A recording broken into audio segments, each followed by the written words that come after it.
Assalomu alaykum do'stlar. Bugun sizlar bilan mikrovolnovka to'g'risida gaplashamiz. Mikrovolnovkani tanishuv. Mana bu mikrovolnovkani umumiy ko'rinishi. Mana bu yerda mощности tanlanadi. Bu yerda время, ya'ni ishlash sekund vaqti, minuti qo'yiladi. 1 minut, 2 minut, 3 minut. Bu mexanicheskiy deyiladi. Ya'ni biz mexanicheskiy buryimizda elektronniy bor. Knopkalar tat hamma program teriladi, start bosiladi, ishlashni boshlaydi. Bu mikrovolnovkamizga remotga kelgan, hali bilmayman nima narsa, lekin yuzida mana qop-qora dog'i turibdi. Ichini ochamiz. Ichida jumatda zanglagan, ancha eski. Slyudasini ko'ramiz, slyudasi uje kuygan. Buni olib tashlaymiz. Ya'ni olib tashlash uchun bunaqa bitta minus atyorka kerak bo'ladi. Minus atyorka bilan mana ochib tashlaymiz. Mana bu yoqda yog'lar tushgan, qizigan. Ichida mana qoragan joyi bor. Mana shu narsa chaqnashga olib keladi. Ko'ryapsizlarmi qop-qorani? Mana joyda qop-qora. Mana shu chaqnash olib keladi. Ichidagi chaqnashlar mana shu sababli bo'ladi. Xo'p, yana nima narsalar bor? Bizda tarelkasi bo'ladi. Tarelkani aylantiradigan rolik bo'ladi. Mana tishi bo'ladi. Tarelkani aylantiradigan tagida motorchigi bor. Xo'p, eshigi aylantiramiz. Yana aylantiramiz. Mana orqadan ko'rinishi. Buni nechta bo'ldi? 1, 2, 3, 4. Mana 5. Bu yoqda yo'q. 5 ta bolta bor. Buni yechamiz.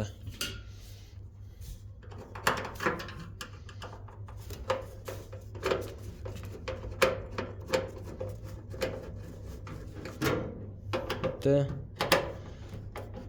ikkita,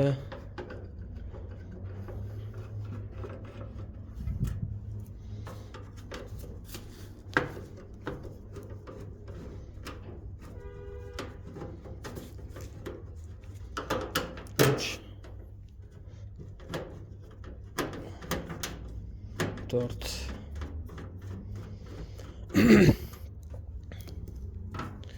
To'rtta bolta buni aylantirganmiz. Mana shu joydan bitta bo'ladi. Chunki bu tarafida transformator joylashgan, og'ir bo'lgani uchun doполнительно bitta bolt qo'yib beradi.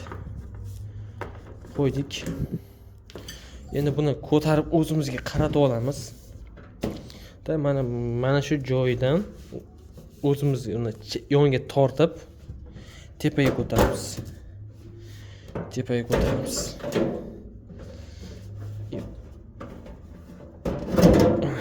Ochildi. Endi buni ichki ko'rinishi, sistemani boshidan boshlaymiz. Sistemamiz boshi har doimda 220 kiradigan joydan boshlanadi. Mana 220 rozetka tiqildi, tok keldi. Mana filtr taraf deyiladi. Ya'ni nima uchun 220 kelgandan keyin предохранитель защита turibdi, filtrlar turibdi, qo'shimcha, mana rezisi yana filtrlar, relay tokni o'chirib yoqadigan. Undan chiqadi 220 bitta ikkita termostat, termodatchik, termoregulyator, ya'ni qanchada gradus issiqlikda uzib qo'yadigan предохранитель, termo-предохранитель deyiladi. O'shani o'tadi, bittasi buni o'tadi, bittasi buni o'tadi. Ya'ni bu magnitronga qo'yilgan, magnitron qizisa uzadi. Bu esa umumiy mana bakka qo'yilgan, boksga qo'yilgan, qizisa uzadi. Undan chiqib mana u timerlar, mana mikriklarga keladi. 3 ta mikrik bor bu yerda. Mana ko'rganmiz. 1, 2, yana 3-inchisi ham bo'lishi kerak. 3-inchisi taglarida bo'ladi, 3 ta bo'ladi.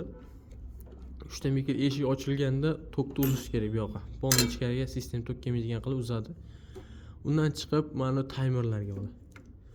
Bu bitta общий bo'lib qilinadi. Ichida mощностini regировка qiladigan qulog'i ham, vaqti ham bittada bo'ladi, bittada yig'ilgan. Undan chiqdi, to'g'ri transformatorga keladi. Первичный ammotka, birlamchi ammotkasiga keladi, chulg'amiga. Undan chiqadi ammotka. Bunda уже вторичный modga bu yerda высоковольтный bo'ladi. Ya'ni 220 volt kiradi, kuchlanish kiradi. Bu yerdan 4000, 7000 gacha kuchlanish bo'ladi adashmasam. 4000 aniq bor.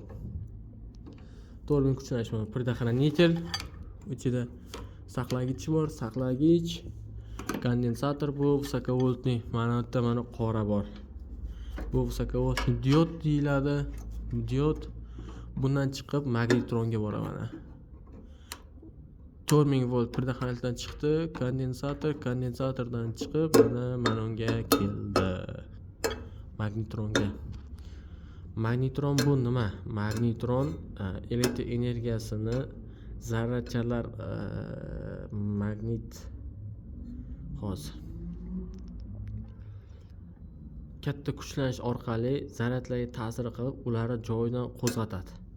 Ya'ni zaryadlar, magnit zaryadlar uchib borib, ovqatdagi elektronlarga tegib, ishqalanish hosil qilib, maddagi mahsulotni qizdiradi. Ovqat bo'lsin yoki suv bo'lsin, hammasida elektronlari bor, atom elektronlari bor. Elektronlarga ta'sir qilish orqali elektron tegadi. Ishqalanish bo'yicha hisobiga ovqat isiydi bizada. Shu hisob ishlaydi. Hech qanaqa o'zidan zararli narsa chiqarmaydi. Hayotda bor narsani просто harakatga keltiradi va o'sha orqali bizdan energiya chiqarib beradi. Shunaqa gaplar. Bugungi darsimiz mikrovolnovka tanishish edi. Keyingi darsda yana ko'ramiz.